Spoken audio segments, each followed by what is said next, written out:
अब लखनऊ से है, जहां लखनऊ विश्वविद्यालय एक बार फिर विवादों की आंच में घिर गया है। विश्वविद्यालय के प्रोफेसर माधुरी काकोटी के एक कथित सोशल मीडिया बयान और वायरल वीडियो को लेकर माहौल गर्मा गया है। बयान के सार्वजनिक होते ही राजनीतिक छात्र संगठनों ने विरोध और समर्थन की अलग अलग धाराएं शुरू कर दी हैं।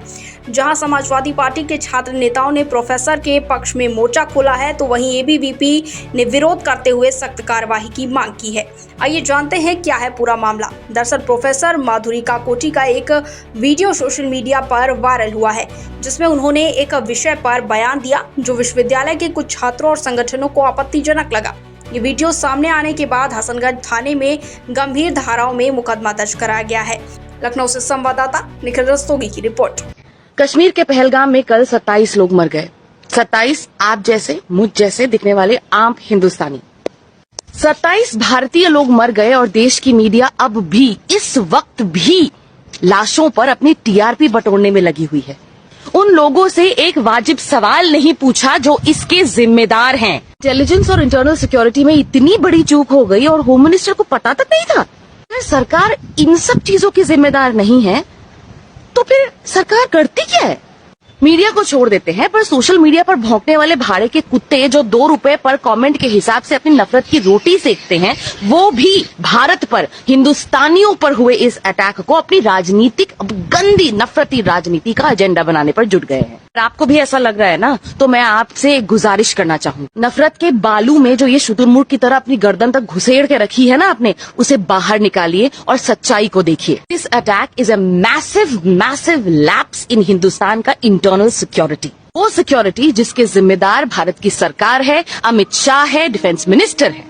वो सरकार जो पिछले 10 साल से, नॉट 10 साल, अराउंड 12 साल, पिछले 12 साल से चिल्ला के कह रही है देश खतरे में है, देश खतरे में है, देश खतरे में। तो तुमने खतरे को बचाने से किया सवाल पूछिए उन लोगों से जो पिछले 12 साल से कश्मीर में सब कुछ अच्छा है का हवाला दे देकर इलेक्शन जीतते हैं। हमारे देश में हमारे लोगों की एकता आज के समय से ज्यादा कमजोर कभी नहीं थी, और इस बात को बिल्कुल मत भूलिए कि इसका फायदा आतंकवादी उठा रहा है। अपने अंदर के हिंदुस्तानी को और अपने अंदर के इंसान को मरने मत दीजिए। ये मत भूलिए कि आम लोगों की मौत से ना आम हिंदू खुश होता है, ना आम मुसलमान। इस वक्त हमें एक दूसरे की जरूरत है।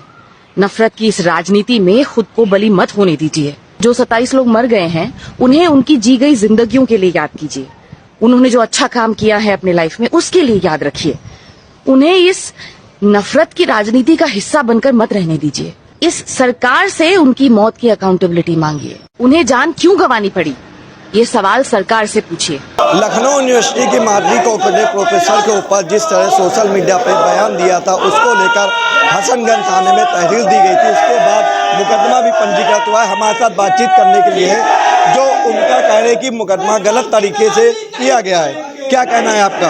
देखिए, जिस प्रकार से लखनऊ विश्वविद्यालय की प्रोफेसर द्वारा सिर्फ सवाल उठाने पे उन पर गंभीर धारा और राष्ट्रद्रोह जैसी धाराओं में मुकदमा दर्ज किया गया, ये बिल्कुल तथ्यहीन बात है। सरहद की सुरक्षाओं की सीमाओं की सुरक्षा को सुनिश्चित करना प्रधानमंत्री का काम है। अगर ये उसमें विफल हो रहे हैं तो ये उनकी जवाबदेही है, और प्रधानमंत्री को अपनी जवाबदेही तय करनी पड़ेगी कि हमारी सीमाएं कितनी सुरक्षित है। आतंकवादी सुरक्षा सीमा से घुस रहे हैं, लोगों को मार रहे हैं और वापस उन्हीं सीमाओं में वापस चले जा रहे हैं। तो हमें भी जानने का अधिकार है कि हमारे प्रधानमंत्री आखिर कर क्या रहे हैं। जिस प्रकार से एफआईआर दर्ज हुई है, हम मांग करते हैं कि इस एफआईआर को वापस लिया जाए, वरना हम बड़े आंदोलन हेतु बाध्य हो गए। अभी आप प्रदर्शन कर रही हैं, आगे क्या मांग करेंगे अगर आपकी मांग नहीं मानी गई तो? हमारी मांग ही है कि उनके एफआईआर को वापस लिया जाए। अगर इसको नहीं वापस लिया जाता है तो हम आगे की रणनीति तय करके आगे की भूमिका में काम करेंगे। अपना परिचय दीजिए। मेरा नाम कांची सिंह यादव है, प्रदेश उपाध्यक्ष समाजवादी छात्र सभा। और जो मामला ये है कि प्रोफेसर माधुरी काकोटी के खिलाफ जो नफरत की राजनीति है,